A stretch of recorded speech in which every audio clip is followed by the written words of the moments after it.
नमस्कार, स्वागत है आप सभी का। मैं हूं सत्येंद्र शर्मा। दुनिया तीसरे विश्व युद्ध के द्वार पर खड़ी है। मिडल ईस्ट में तबाही का मंजर साफ देखा जा सकता है।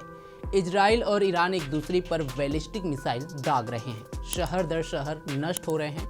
हर तरफ मिसाइलों के धमाके सुने जा रहे हैं। लोग परेशान और डरे हुए हैं और अब युद्ध परमाणु युद्ध की तरफ बदलता हुआ नजर आ रहा है।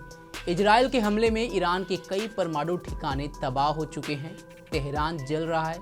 उधर ईरान की जवाबी कार्रवाई में इजराइल को भी नुकसान पहुंचा है। इजराइल और ईरान के बीच चल रहा संघर्ष दिन पर दिन बढ़ता जा रहा है और अब ईरान ने इजराइल के साथ सीज फायर करने से इनकार कर दिया है। वहीं इजरायली डिफेंस फोर्स का दावा है कि ईरान ने एक बार फिर इजराइल की तरफ मिसाइलें दागी हैं। आईडीएफ उन मिसाइलों को चिन्हित करके मार गिराने की कोशिश कर रहा है।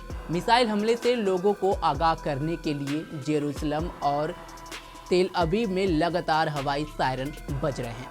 CNN की रिपोर्ट के अनुसार जेरूसलम में सायरन की आवाज़ों के बीच तेज धमाका भी सुनने को मिला है। आसमान में मिसाइलों की आतिशबाजी के कई वीडियो भी सामने आए हैं। इजराइल की आपातकालीन सर्विस एजेंसी मैगन डेविड एडोम के अनुसार उनकी टीम प्रभावित क्षेत्रों की तरफ तेजी से आगे बढ़ रही है।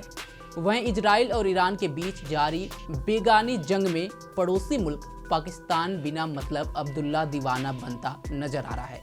ईरान के इस्लामिक रिवॉल्यूशनरी गार्ड कॉर्प्स के जनरल और ईरानी राष्ट्रीय सुरक्षा परिषद के सदस्य मोहसिन रेजाई ने एक इंटरव्यू के दौरान कहा, पाकिस्तान ने हमें बताया है कि अगर इजराइल परमाणु मिसाइलों का उपयोग करता है तो पाकिस्तान उस पर परमाणु हथियारों से हमला करेगा।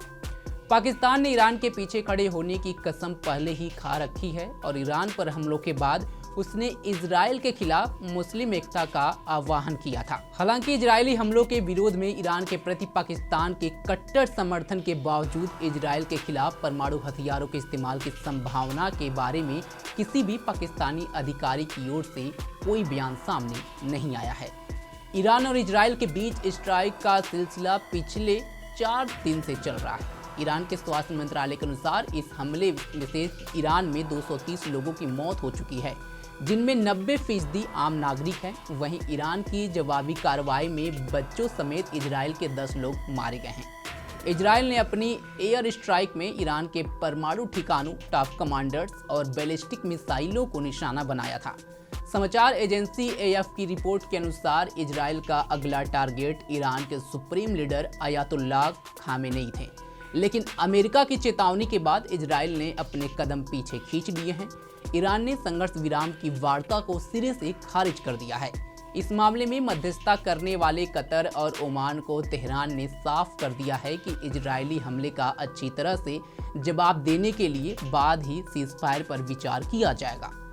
इजरायली सेना ने एक रात में तेहरान के 80 से ज़्यादा ठिकानों पर हमला किया। रविवार को भी इजराइल ने तेहरान के 2 तेल के कुओं पर हमला कर दिया। इसके अलावा इजराइल ने तेहरान पुलिस और रक्षा मंत्रालय के मुख्यालय को भी निशाना बनाया है। ईरान के रिवॉल्यूशनरी गार्ड्स ने दावा किया है कि ईरानी सेना ने इजराइल के लड़ाकू विमानों में ईंधन भरने वाली जगहों को पूरी तरह तबाह कर दिया है। यमन के हूती विद्रोहियों ने भी इजराइल पर हमला किया है। वहीं इजराइल ने हूती विद्रोहियों के साथ ड्रोन को मार गिराया है। ईरान के अधिकारी तस्मीन के अनुसार इजराइल के हमले में ईरान के रिवॉल्यूशनरी गार्ड्स के खुफिया प्रमुख मोहम्मद काजमी और डिप्टी प्रमुख की भी मौत हो गई है। इजराइल ने 13 जून को ईरान पर अचानक एयर स्ट्राइक कर दी थी। इस दौरान इजराइल ने ईरान के परमाणु और बैलिस्टिक मिसाइल ठिकानों को निशाना बनाया था। इस हमले के बाद से ही मध्य पूर्व में युद्ध के हालात बने हैं। अमेरिकी राष्ट्रपति डोनाल्ड ट्रंप ने ईरान और इजराइल की डील साइन करने का सुझाव दिया है। डोनाल्ड ट्रंप ने कहा, मुझे लगता है अब डील करने का समय आ गया है। देखते हैं आगे क्या होता है। फिलहाल दोनों देश के बीच चल रहे युद्ध को लेकर एक बार फिर डोनाल्ड ट्रंप का बयान सामने आया है और उन्होंने कहा है कि वो इस युद्ध को रोकेंगे। फिलहाल दोनों देश जिस तरह से एक दूसरे के ऊपर कार्रवाई कर रहे हैं, उससे ये युद्ध और भी आगे जाते हुए दिख रहा है। इजरायली PM नेतन्याहू ने साफ कहा है कि उनकी ये लड़ाई ईरान की सत्ता पर बैठे हुक्मरानों के खिलाफ है।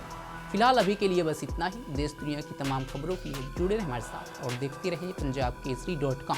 धन्यवाद।